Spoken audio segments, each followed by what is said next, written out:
नमस्कार, मैं पीयूष राय राम गुलाम राय YouTube channel पे एक बार फिर से आपका स्वागत करता हूँ। इस वीडियो में हम जानेंगे कि अधिगम को प्रभावित करने वाले कारक क्या हो, कारक कौन कौन से होते हैं। जी हाँ, जो हम अधिगम करते हैं वहाँ अनेक ऐसी परिस्थिति जन्य कारक होते हैं जो कहीं न कहीं से या अधिगमकर्ता के जीवन से संबंधित अनेक ऐसे कारक होते हैं जो कहीं न कहीं से अधिगम को प्रभावित करते हैं। आइए उन तत्वों से परिचय प्राप्त करें। सबसे पहला तत्व है बुद्धि, अर्थात जो अधिगम करने वाला है, जो सीखने वाला है, उसकी बुद्धि कैसी है, ये बहुत बड़े स्तर पे अधिगम को प्रभावित करता है। यदि अधिगमकर्ता मंद बुद्धि का है तो वो आसान विषय को भी काफ़ी देर में सीखेगा। इसके विपरीत यदि सीखने वाला तीव्र बुद्धि का है तो वो कठिन विषयों को भी जल्दी सीख जाता है, शीघ्रता से सीख जाता है और दीर्घ काल तक वो विषय वस्तु उसकी स्मृति में संरक्षित होती है। अब बात करते हैं दूसरे बिंदु की। दूसरे बिंदु में 3 तत्वों की व्याख्या की गई है जो कहीं न कहीं से अधिगम को प्रभावित करते हैं। पहला है स्वास्थ्य, दूसरा है उम्र और तीसरा है यौन, हेल्थ, एज एंड सेक्स। उम्र, पहले चर्चा करें स्वास्थ्य की। यदि व्यक्ति या सीखने वाला सामान्य स्वास्थ्य का है तो वो तीव्र अधिगम करेगा। इसके विपरीत यदि वह रोगग्रस्त है तो उसके अधिगम को उसका रोग अवश्य प्रभावित करेगा।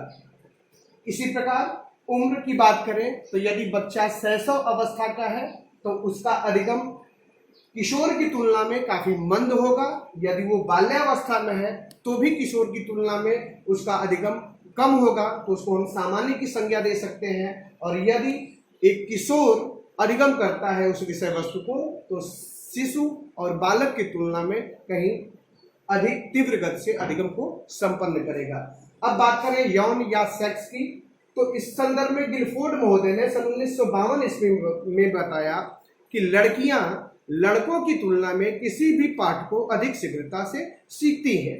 और इसका कारण उन्होंने बताया कि औसत रूप से देखा जाए तो जो लड़कियां होती हैं वो लड़कों की तुलना में किसी भी पाठ को अधिक तत्परता से सीखने के लिए पहले परिपक्व हो जाती हैं। अब बात करें अगले बिंदु की, तो यहाँ पे भी 3 बिंदु आपके समक्ष हैं। पहला है अवधान, अटेंशन, दूसरा है अभिरुचि और तीसरा है अभिक्षमता। बात करें अवधान की, तो यदि सिखाए जाने वाले विषय वस्तु के प्रति जो सीखने वाला है उसका ध्यान ढंग से लगा होता है, अर्थात उसका अवधान केंद्रीकृत होता है, तो ऐसी स्थिति में अधिगम तीव्र गति से होता है। इसके विपरीत यदि वह सिखाई जाने वाली पाठ्य वस्तु में रुचि नहीं लेता है, ध्यान नहीं रखता है, तो ऐसी स्थिति में वहां अधिगम मंद हो जाएगा और ऐसे अधिगम को प्रासंगिक सीखना या प्रासंगिक अधिगम की संज्ञा दी गई। अब बात करें अभिरुचि की, तो अभिरुचि कहीं न कहीं से एक उत्प्रेरक का कार्य करती है अवधान के लिए। यदि विषय वस्तु में बालक की अभिरुचि है तो ध्यान का केंद्रीकरण होना सुनिश्चित है। अभिरुचि यदि सार्थक है विषय वस्तु के प्रति तो ऐसी स्थिति में बालक तीव्र अधिगम करेगा। इसके विपरीत यदि निरर्थक अभिरुचि के साथ वह विषय सामग्री को सीख रहा है तो उसका अधिगम मंद होगा। तीसरा बिंदु है अभिक्षमता, एटीट्यूड या अभिक्षमता से तात्पर्य है बालक की अंतःशक्तियों से। यदि उसकी अभिक्षमता विषय वस्तु के प्रति अच्छी है तो ऐसी स्थिति में वो तीव्र अधिगम करेगा। इसके विपरीत अगर उसकी अभिक्षमता खराब है तो उसका अधिगम मंद होगा। यहाँ कहीं न कहीं से उसकी अंतःशक्तियां ही उसकी अभिक्षमता को सृजित करती हैं। अब बात करेंगे अगले बिंदु की। अगला बिंदु है परिपक्वता। अधिगम को प्रभावित करने वाले कारकों में एक प्रमुख कारक है परिपक्वन या परिपक्वता।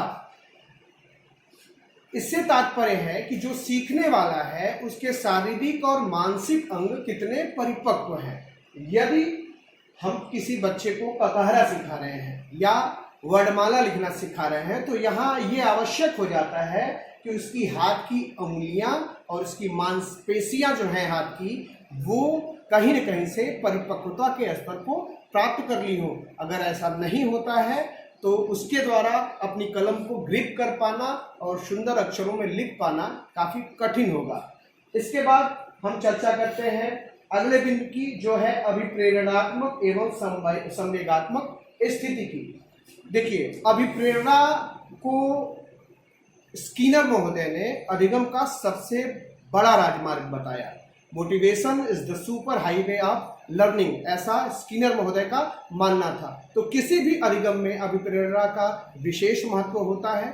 यदि सीखने वाला स्वतः प्रेरित है, स्वप्रेरित है, तो यह अधिगम के लिए सर्वश्रेष्ठ है। अन्यथा शिक्षक का दायित्व है कि वह छात्र को अधिगम के लिए प्रेरित करे, और यदि प्रेरणा का स्तर अच्छा रहा तो छात्र के द्वारा किसी भी विषय वस्तु को सीख पाना शीघ्र होता है और सरलता से होता है। यदि अभिप्रेरणा की स्थिति उसके लिए नहीं बन पाती है तो उसके लिए सीखना समय साध्य होता है और संभव है कि वो अधिगम न भी कर सके।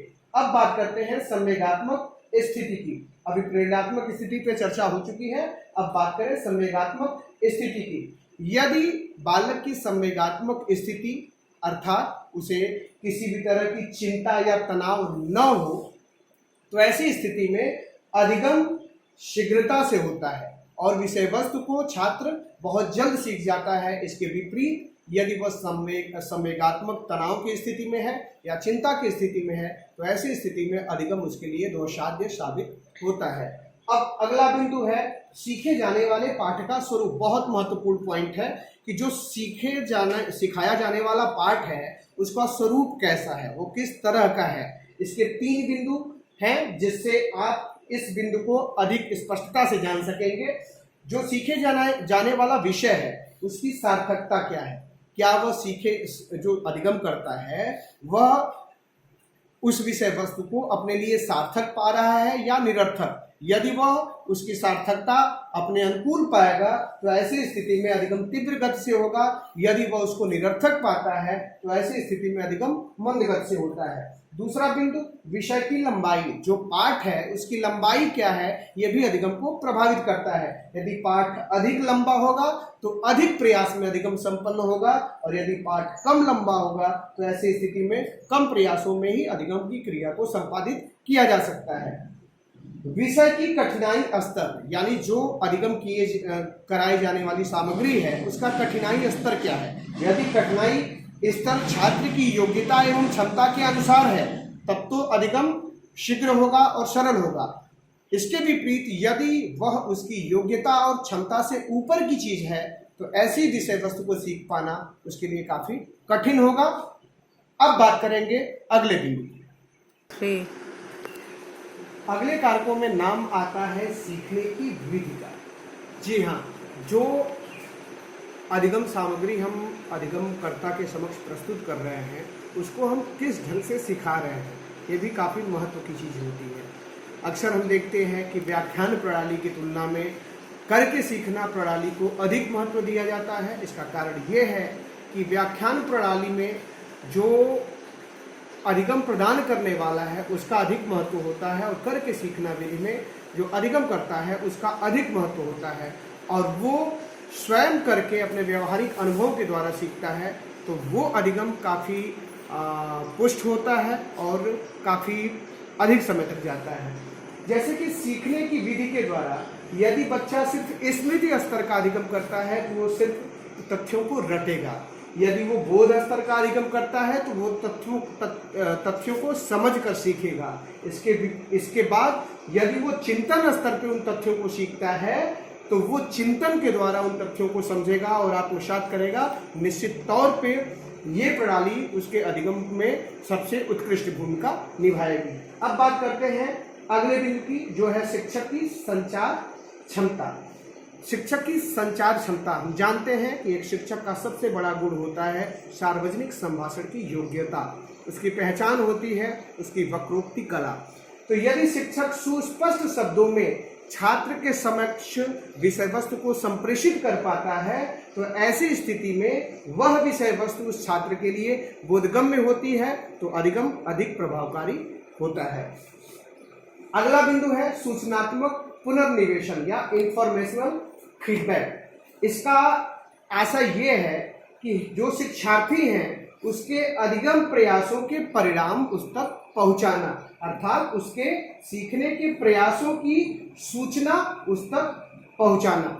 अभी पिछली कक्षाओं में हमने माइक्रो टीचिंग का जिक्र किया था। उसमें एक पर्यवेक्षक या समालोचक होता है जो माइक्रो टीचिंग कर रहे छात्राध्यापक की अच्छाइयों एवं बुराइयों से उसको परिचित कराता है। फलस्वरूप अगली कक्षा में हम सुधार देते हैं। तो यहाँ किसी भी तरह के अधिगम में आवश्यकता इस बात की होती है कि हम छात्र के अधिगम के प्रयासों के परिणाम से उसे परिचित कराएं। हमारी त्रैमासिक, षटमासिक या वार्षिक जो परीक्षाओं के परिणाम होते हैं वो भी हमारे अधिगम के इन्हीं प्रयासों के निमित्त ही किए जाते हैं। अंतिम बिंदु है कक्षा की भौतिक अवस्थाएं। जिस जगह पे अधिगमकर्ता अधिगम कर रहा है या एक शिक्षार्थी शिक्षा प्राप्त कर रहा है वहाँ की भौतिक अवस्थाएं किस प्रकार की हैं, वहाँ हवा की किस तरह की व्यवस्था है, रोशनी की किस तरह की व्यवस्था है, वहाँ की आबो हवा कैसी है, ये भी अधिगम को बहुत बड़े स्तर पे प्रभावित करता है। इसलिए आवश्यकता होती है